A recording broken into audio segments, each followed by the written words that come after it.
troisième plénière se penchera sur la question finance islamique et stabilité financière, avec au programme deux interventions. Je présente tout d'abord deux invités que je remercie d'avoir bien voulu effectuer le déplacement pour participer à notre conférence. Et je commence par Si Mohamed Mouni, qui nous vient de France. Donc, il est économiste, expert en finance islamique. Il est actuellement président du COFIS, c'est le Conseil français de la finance islamique. Et il est enseignant à l'Institut européen des sciences humaines. Il est aussi enseignant à Rennes, Strasbourg, et il est président du Conseil tunisien de la finance islamique nouvellement instaurée. Donc, je vous cède la parole, c'est Mohamed, pour nous faire une présentation de comment la finance islamique pourrait contribuer au renforcement de la stabilité financière. Bismillahirrahmanirrahim. Assalamu alaikum wa rahmatullah. Je tiens à remercier les organisateurs de ce colloque si intéressant sur un thème d'actualité, à savoir la stabilité financière dans une conjoncture de turbulence économique et financière. Et mon intervention va axée sur une question centrale, à savoir dans quelle mesure la finance islamique peut contribuer à assurer ou instaurer un climat de stabilité financière. Donc, je ne vais pas m'arrêter sur les deux premiers points de mon intervention parce que je considère que les interventions précédentes ont largement touché ces questions-là, à savoir le rappel des principales mesures de Bâle 2 et 3 et les enjeux de la stabilité financière aujourd'hui. Mais je vais m'arrêter sur deux ou trois points essentiels, à savoir l'approche islamique de la stabilité financière. Quels sont les éléments essentiels qui constituent cette approche-là pour instaurer cette stabilité. Et également, je vais mettre l'accent sur un document qui a été élaboré par le CIBAFI, le Conseil général des banques et institutions financières islamiques à Bahreïn, un document intitulé les principes de juste milieu au service de l'économie mondiale. Et dans ce document, il y a 10 propositions qui ont été élaborées par une cinquantaine d'experts en finance islamique, experts internationaux en finance islamique, et ce document a été proposé au groupe G20 lors du déclenchement de la récente crise financière mondiale. Donc, mais tout d'abord, vous avez vu à travers les interventions précédentes que la finance islamique converge parfaitement avec les orientations de Bâle 2 ou Bâle 3. Elle est même, on a vu qu'elle est en avance dans certains cas, puisque les principes fondamentaux de cette finance islamique poussent les opérateurs en matière de finance islamique à garder des règles de bonne conduite en matière financière pour justement assurer cette stabilité financière. Il y a un problème là.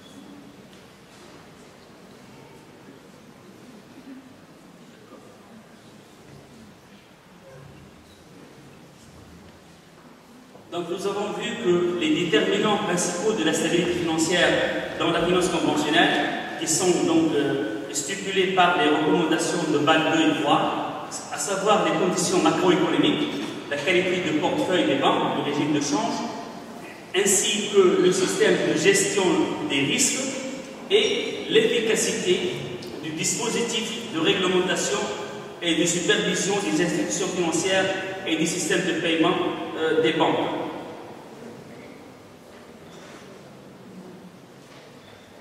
Donc tout ça, c'est les recommandations de BAD 2, de BAD 3, j'en passe. Alors, il faut ici remarquer que les recommandations qui ont été donc, proposées par Joseph Stiglitz, le prix Nobel d'économie et chef de la commission des Nations Unies de la refonte du système financier international. Donc ces recommandations, telles qu'elles ont été donc, présentées dans le rapport de l'ONU, stipulent que, premièrement, il faut donc, il faut une refonte systémique du système financier en place qui consiste à retirer les principes keynésiens et, en second lieu, à ouvrir une porte qui s'inspire des principes de la finance islamique. Donc, Joseph Stiglitz, il a déclaré dans un communiqué de l'ONU, il semblerait que la finance islamique ait gardé à l'esprit que pour qu'un système financier puisse fonctionner, il lui faut à sa base des liquidités réelles. Donc, cette refonte systémique proposée par Stiglitz consiste à s'arrêter un peu sur la fonction de la banque et la fonction de la monnaie. Alors, la création monétaire est associée à la création, est associée ou non à la création de la richesse, et quelle est la fonction de la monnaie, la finalité de la monnaie. Donc, est-ce que c'est justement d'octroyer des crédits ou de créer finalement la richesse souhaitée?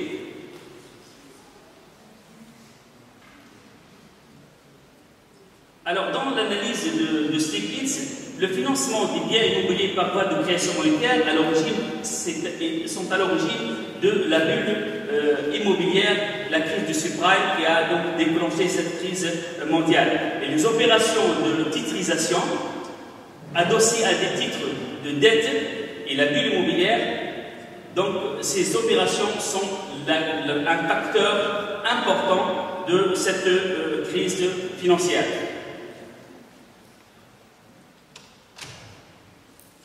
Il y a une étude en 2008 effectuée par le Fonds monétaire international, donc,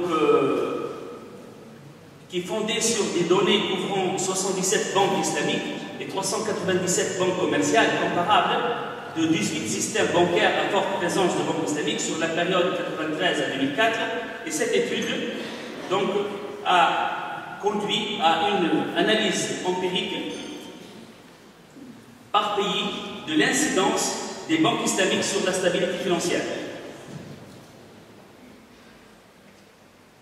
Alors, les conclusions de cette étude, c'est que les petites banques islamiques tendent à être financièrement plus solides que les petites banques commerciales, alors que les grandes banques commerciales tendent à être financièrement plus solides que les grandes banques islamiques. Les petites banques islamiques tendent à être financièrement plus solides que les grandes banques islamiques.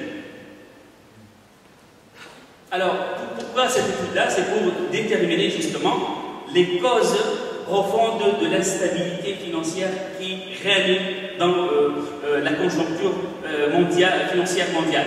Alors, la majorité des chercheurs s'accordent à identifier la défaillance du système de contrôle interne comme étant à l'origine des soucis d'instabilité majeure et des crises financières. L'importance du contrôle interne dans le système financier islamique est d'autant plus accentuée par la nature participative qui caractérise ce système. Vous savez bien que les banques islamiques ont un double contrôle, un contrôle interne et un contrôle donc, conventionnel, administratif, audit classique, et un audit chariatique qui en plus qui spécifie, caractérise les banques islamiques. Alors, les théories post-keynésiennes convergent ou coïncident avec l'approche de la finance islamique dans le fait que la monnaie est considérée en étant comme un moyen d'échange et non pas un objet d'échange.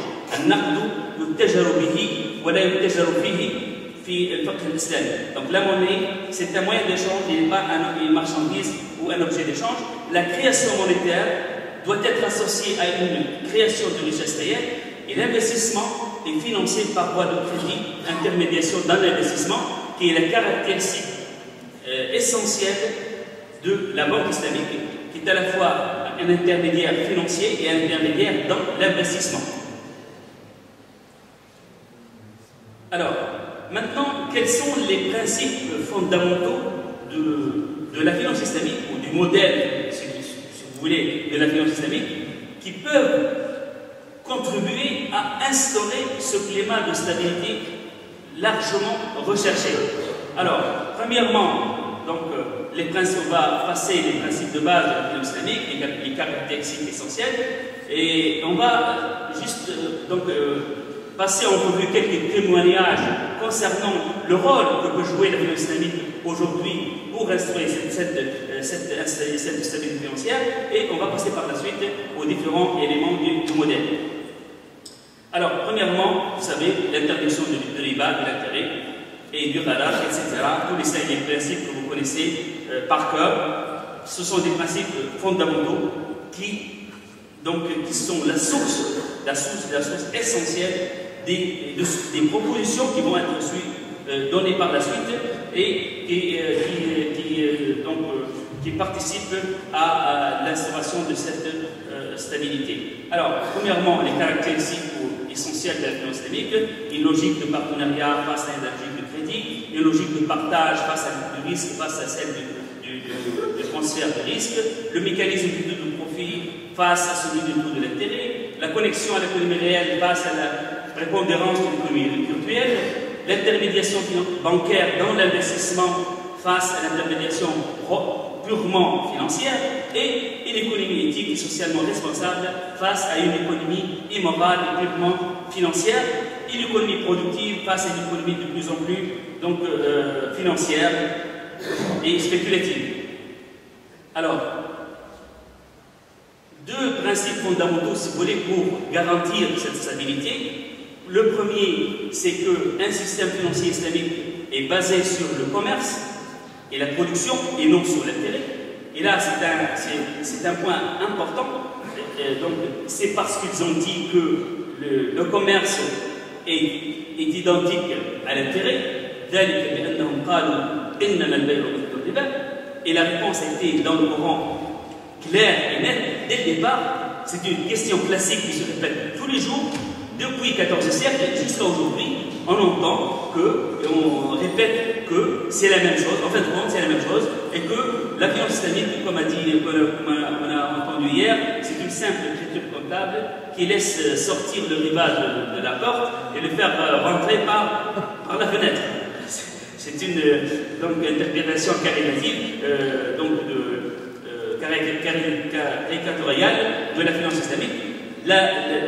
La différence entre la vente, le commerce, al-bay'a, et entre l'intérêt et al-riba, la différence économique, je ne dis pas du côté religieux, je parle de l'aspect économique, est tout à fait différente et distinctive de la finance islamique. Parce que l'opération de la vente, al-bay'a, est une opération qui comporte à la fois le partage du risque, à la fois donc la production, l'économie réelle, d'accord, et un effort de travail, le facteur travail dans cette opération de vente, achat et vente, que ce soit murabaha, que ce soit ijara, que ce soit, parce que même l'ijara c'est un contrat de vente de l'usufruit de l'actif en question. Alors que l'intérêt, si vous voulez, l'intérêt c'est une question d'échange entre les deux éléments du contrat de l'opération du prêt sont identiques, similaires. C'est-à-dire le capital et le remboursement de capital avec de l'intérêt, c'est les deux éléments du contrat sont du même genre. Alors que dans la vente, les deux éléments sont différents, les deux. C'est-à-dire le prix c'est monétaire et le produit c'est une marchandise. Alors le deuxième, c'est qu'un système financier islamique basé sur le commerce sera immunisé contre l'instabilité, alors qu'un système basé sur l'intérêt, comme on a vu tout à l'heure, d'après les études que nous avons passées tout à l'heure, est en soi instable, sujet à des pertes et à des crises répétitives. Quelques témoignages sur les effets néfastes de l'intérêt depuis Platon, Aristote, etc. J'en passe. Adam Smith, la monnaie n'est qu'une grande roue chargée de déplacer les richesses réelles. C'est pourquoi la monnaie ne doit pas devenir l'objet de l'échange en soi. Donc Friedman, le taux d'intérêt est l'un des facteurs importants de la déstabilisation dans l'économie capitaliste. Le taux d'intérêt est responsable du comportement erratique sans précédent de l'économie américaine. Le degré de volatilité du taux d'intérêt a injecté beaucoup d'incertitudes dans le marché financier. Ensuite, Simmons, économiste américain à l'Université de Chicago, dans les années 30, écrivait que la grande crise de 29 avait été causée par l'instabilité du système de crédit basé sur le taux de l'intérêt.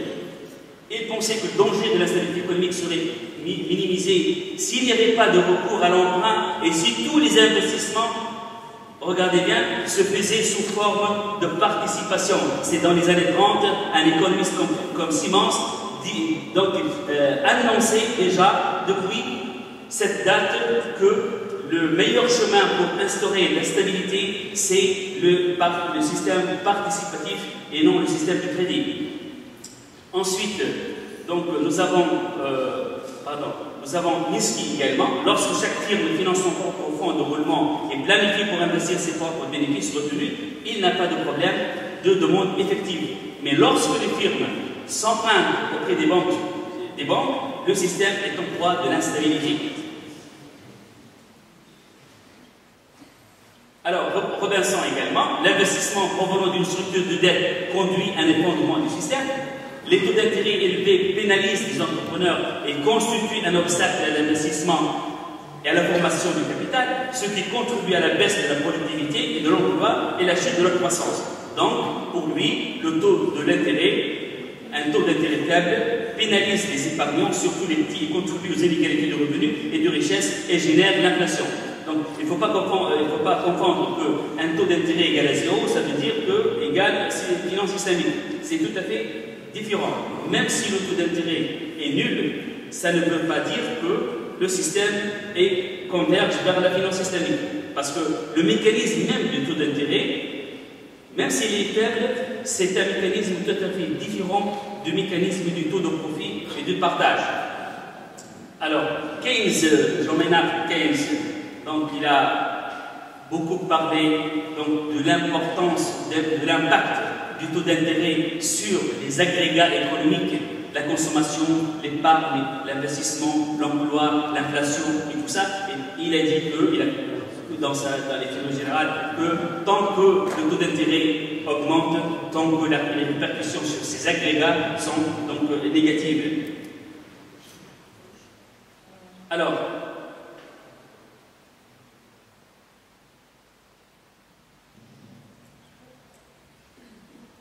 Maurice Allais également, il confirme. François Guéranger, il a fait un bouquin intitulé La finance islamique, une illustration de la finance éthique. Je vous laisse voir tout ça dans la présentation. Roland Laskin et des journalistes comme Roland Laskin et Vincent Bofis, ils ont également la même confirmation. Mais maintenant, je passe aux éléments importants de l'approche, si vous voulez, de la finance islamique pour garantir cette stabilité financière. Premièrement, le premier élément à retenir, c'est la distinction entre monnaie et crédit, la suffisance de capital, la gestion du risque, le double contrôle interne et externe, la transparence et le système islamique de notation au cas où il y a ce système qu'on est le jour pour justement participer à la notation des institutions financières islamiques. Premièrement, la distinction entre monnaie et crédit trouve son origine dans la prohibition de l'intérêt et de l'usure. En rupture avec la théorie dominante, la monnaie n'est pas une marchandise qui se vend et se loue moyennant le paiement de l'intérêt. En effet, la monnaie n'a pas de valeur en soi, puisqu'elle n'est pas directement un bien de consommation, ni un bien de production, mais seulement un intermédiaire ou encore un véhicule chargé de transporter la charge réelle. Et ça, on trouve dans la jurisprudence islamique, la notion de riba a été explicitement donc, développée dans le Coran et dans la Sunna, dans le hadith du prophète, et il a bien discerné les différentes sortes de riba, que ce soit le riba lié donc, aux créances, le riba al-diyun, ou bien le riba lié aux ventes, le riba al-biwa. Et dans le premier cas, il y a deux sortes, le riba al-qarb ou le riba al-dayn, c'est-à-dire le riba qui est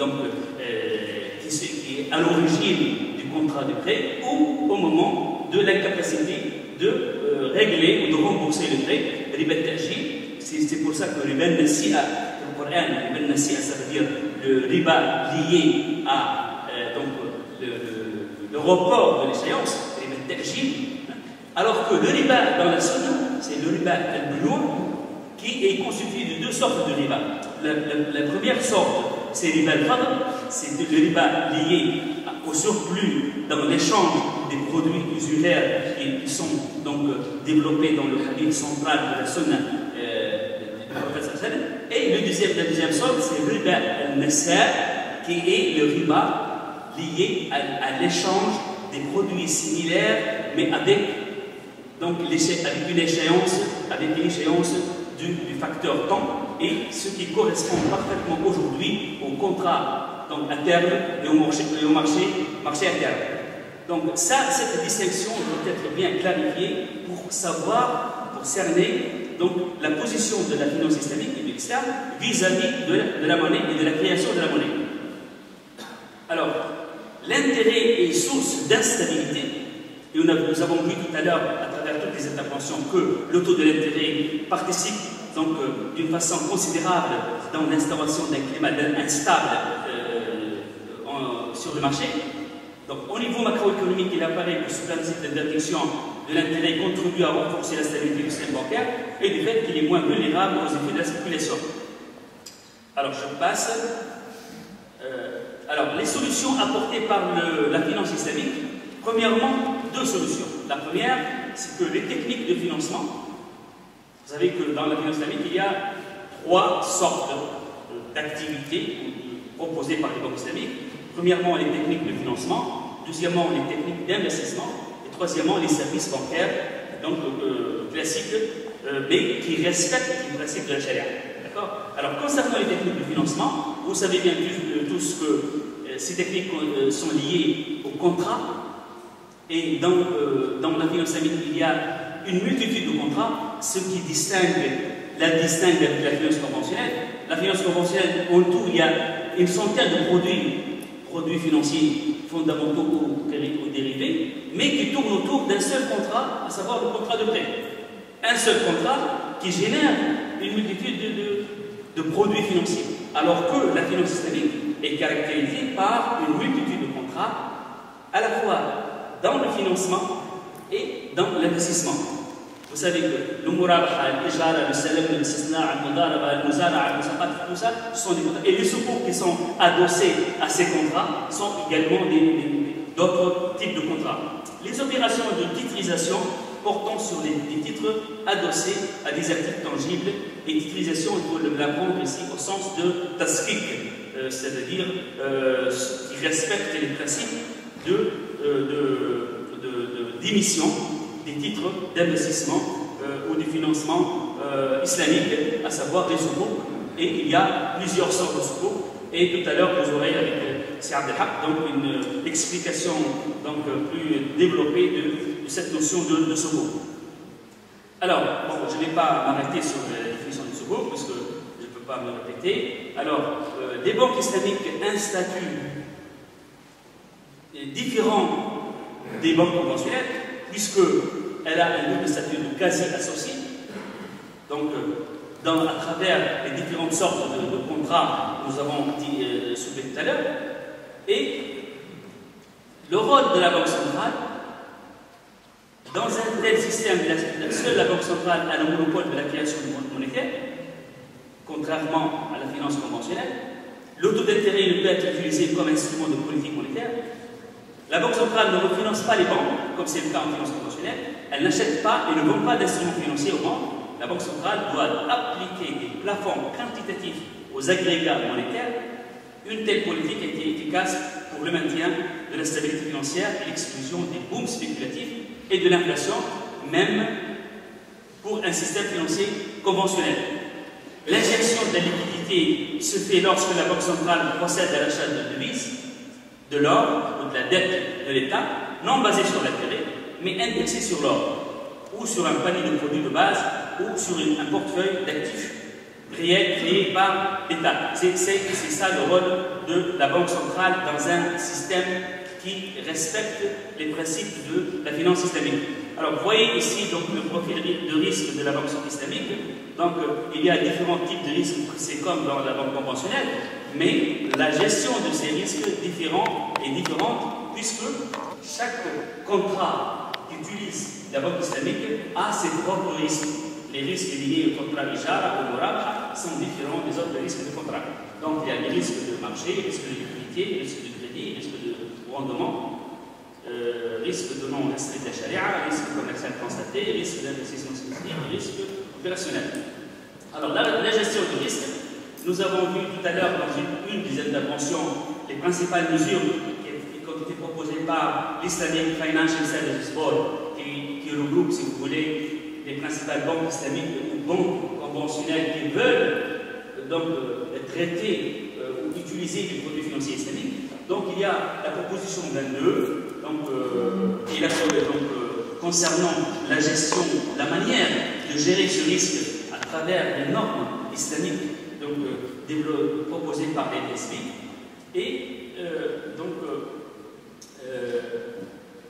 ça c'est les FSB, la norme de 2005 qui essaie de s'aligner sur les recommandations de BAL 2 et maintenant avec BAL 3 également.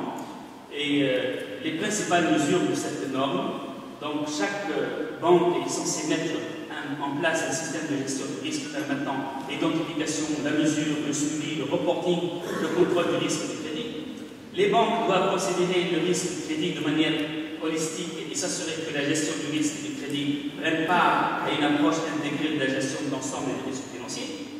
Et les banques mettent en place des procédures définissant les contreparties éligibles, retail, consommateurs, entreprises ou État, la nature du financement approuvé ainsi que le type d'instrument approprié. Elles doivent obtenir suffisamment d'informations pour permettre une évaluation complète du profil de risque de la contrepartie avant de l'octroi du financement en question. Donc je vais passer ces principales propositions proposées par la norme 2025 ainsi que les règles concernant le ratio d'endettement qui passait maintenant dans les banques islamiques de 12% à 20% dans la norme IFSB, qui dépasse largement même les recommandations de BAL 3. Et là, voilà les recommandations de l'IFSB par type de produit et type de contrat. Chaque contrat, Murabha, Salam, etc., elle a donc développé le risque de crédit et le risque de marché et elle a mis les règles qu'il faut suivre et respecter pour pouvoir être en conformité avec cette norme de l'IFSB. Une étude empirique qui a été réalisée sur les implications de la structure du marché bancaire islamique sur les risques potentiels et la stabilité financière. Elle traite de l'implication de la structure des banques islamiques sur le risque de la stabilité et la stabilité financière en utilisant les données de 39 banques islamiques à part entière opérant dans 17 pays sélectionnés. Et donc les résultats de cette étude, alors les banques islamiques étudiées sont associées à un risque de crédit plus élevé, mais avec un risque global moins élevé, principalement en raison de leur valeur comptable plus élevée. La nature et la pratique de la finance islamique, qui est basée sur le gain avec le risque, pourrait contribuer davantage à réduire le risque élevé, comme en témoignent les résultats de cette étude. Et le financement par fonds propres des actifs joue un rôle majeur dans la stabilité du secteur bancaire. Les banques islamiques étudiées sont associées à un risque de tenir plus élevé. Les banques islamiques, pour limiter la concurrence défavorable, les régulateurs bancaires sont avisés de ne pas autoriser les fenêtres guichets des banques islamiques et d'encourager la croissance des banques à part entière.